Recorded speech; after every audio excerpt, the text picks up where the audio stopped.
राधे राधे दोस्तों। आज मैं आपको माघ पूर्णिमा की कहानी सुनाने जा रही हूँ। अगर आपको ये कहानी पसंद आए तो कमेंट बॉक्स में भगवान शिव और माँ पार्वती की जय अवश्य लिखिए। साथ ही अगर आप मेरे चैनल पर नए हैं तो मेरे चैनल को सब्सक्राइब कीजिए और बेल आइकॉन पर क्लिक जरूर कीजिए, जिससे हमारे वीडियो के नोटिफिकेशन आपको मिलते रहे। माघ पूर्णिमा का बाकी पूर्णिमाओं की तरह विशेष महत्व है। इस व्रत को करने से व्यक्ति की सभी मनोकामनाएं पूरी होती हैं।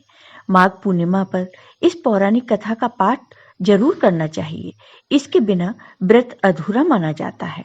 माघ पूर्णिमा की पौराणिक कथा के अनुसार एक नगर में धनेश्वर नाम के एक ब्राह्मण रहते थे। उनकी पत्नी का नाम रूपवती था, जो कि बहुत ही पतिव्रता और सर्वगुण संपन्न थी।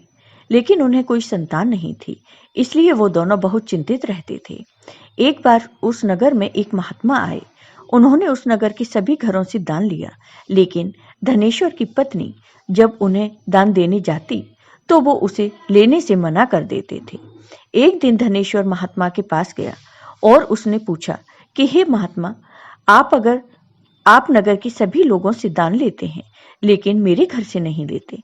हमसे कोई भूल हुई हो तो हम ब्राह्मण दंपत्ति आपसे क्षमा याचना करते हैं। इस पर महात्मा ने कहा, नहीं ब्राह्मण, तुम तो हमेशा आदर सत्कार करने वाले ब्राह्मण हो, तुमसे भूल तो कभी भी नहीं हो सकती। महात्मा की बात सुनकर धनेश्वर हाथ जोड़कर बोला, हे मुनिवर, फिर आखिर क्या कारण है?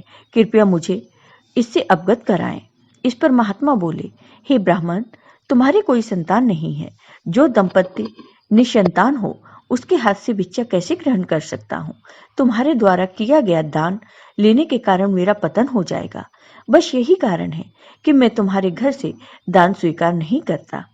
महात्मा के ऐसे वचन सुनकर धनेश्वर उनके चरणों में गिर पड़ा और विनती करते हुए बोला, हे महात्मन, संतान न होना ही तो हम पति पत्नी के जीवन की सबसे बड़ी निराशा है।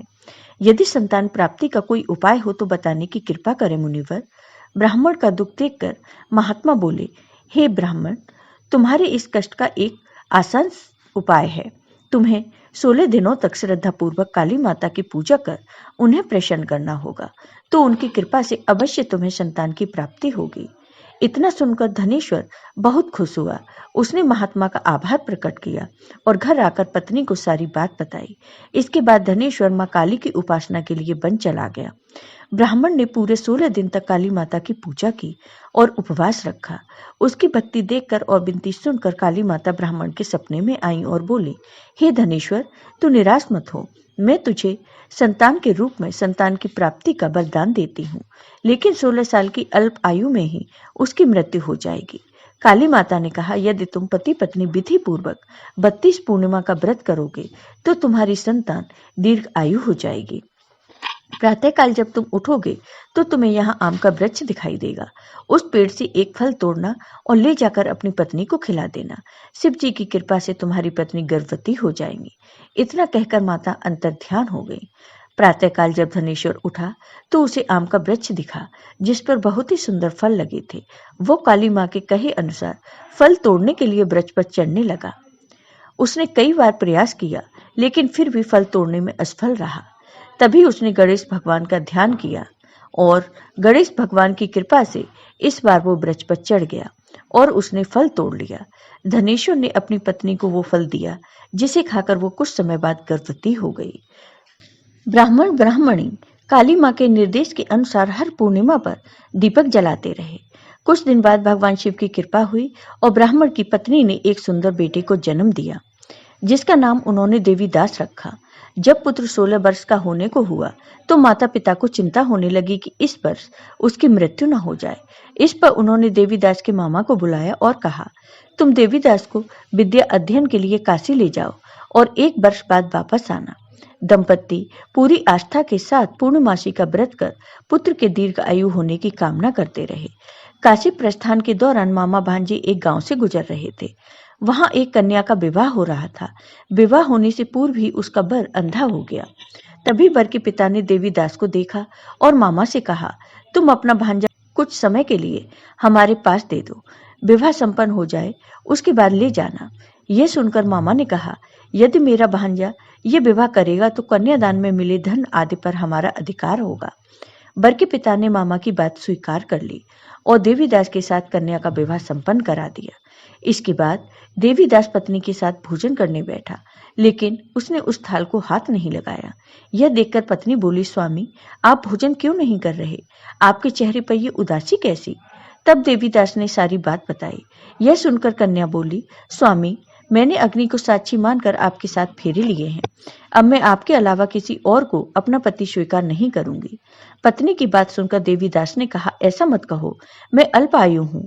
कुछ ही दिन में 16 वर्ष की आयु होते ही मेरी मृत्यु हो जाएगी। इस पर उसकी पत्नी ने कहा, स्वामी, जो भी मेरे भाग्य में लिखा होगा वो उसे स्वीकार है। देवीदास ने उसे समझाने की बहुत कोशिश की, लेकिन जब वो नहीं मानी तो देवीदास ने उसे एक अंगूठी दी और कहा, मैं काशी जा रहा हूँ, लेकिन तुम मेरा हाल जानने के लिए एक पुष्प वाटिका तैयार करो। उसमें भांति भांति के पुष्प लगाओ और उन्हें जल से सींचती रहो। यदि वाटिका हरी भरी रहे, पुष्प खिले रहें, तो समझना कि मैं जीवित हूँ, और जब ये वाटिका सूख जाए तो मान लेना कि मेरी मृत्यु हो चुकी है। इतना कहकर देवीदास काशी चला गया। अगले दिन सुबह जब कन्या ने दूसरे वर को देखा तो बोली, ये मेरा पति नहीं है, मेरा पति काशी पढ़ने गया है। यदि इसके साथ मेरा विवाह हुआ है तो बताएं कि रात्र में मेरे और इसके बीच क्या बातें हुई थीं और इसने मुझे क्या दिया था। ये सुनकर वर बोला, मुझे कुछ नहीं पता, और पिता पुत्र वहां से वापस चले गए। उधर एक दिन प्रातःकाल एक सर्प देवीदास को डसने के लिए आया, लेकिन उसके माता पिता द्वारा किए जाने वाले पूर्णिमा व्रत के प्रभाव के कारण वो उसे डस नहीं पाया। इसके बाद काल स्वयं वहां आए और उसके शरीर से प्राण निकलने लगे। देवीदास बेहोश होकर गिर पड़ा।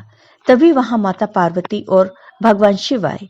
देवीदास को बेहोश देखकर माता पार्वती बोली, हे स्वामी, देवीदास की माता ने 32 पूर्णिमा का व्रत रखा था, उसके फलस्वरूप कृपया आप इसे जीवन दान दीजिए। माता पार्वती की बात सुनकर भगवान शिव ने देवीदास को पुनः जीवित कर दिया। इधर देवीदास की पत्नी ने देखा कि पुष्प वाटिका में एक भी पुष्प नहीं रहा। वो जान गई कि उसके पति की मृत्यु हो चुकी है और रोने लगी। तभी उसने देखा कि वाटिका फिर से हरी भरी हो गई है। यह देखकर वो बहुत प्रसन्न हुई। उसे पता चल गया कि देवीदास को प्राणदान मिल चुका है। जैसे ही देवीदास 16 वर्ष का हुआ, मामा भांजे काशी से वापस चल पड़े। रास्ते में जब वो कन्या के घर गए तो उसने देवीदास को पहचान लिया और वह बहुत प्रसन्न हुई। फिर देवीदास अपनी पत्नी को लेकर अपने घर पहुंचा तो धनेश्वर और उसकी पत्नी भी अपने पुत्र को जीवित देखकर बहुत खुश हुए और उन्होंने भगवान को धन्यवाद दिया। जय हो भगवान शिव की, जय हो माता पार्वती की। आपको ये वीडियो पसंद आया हो तो कमेंट बॉक्स में कमेंट करके जरूर बताइए। साथ ही मेरे वीडियो को ज्यादा से ज्यादा शेयर करिए। धन्यवाद दोस्तों।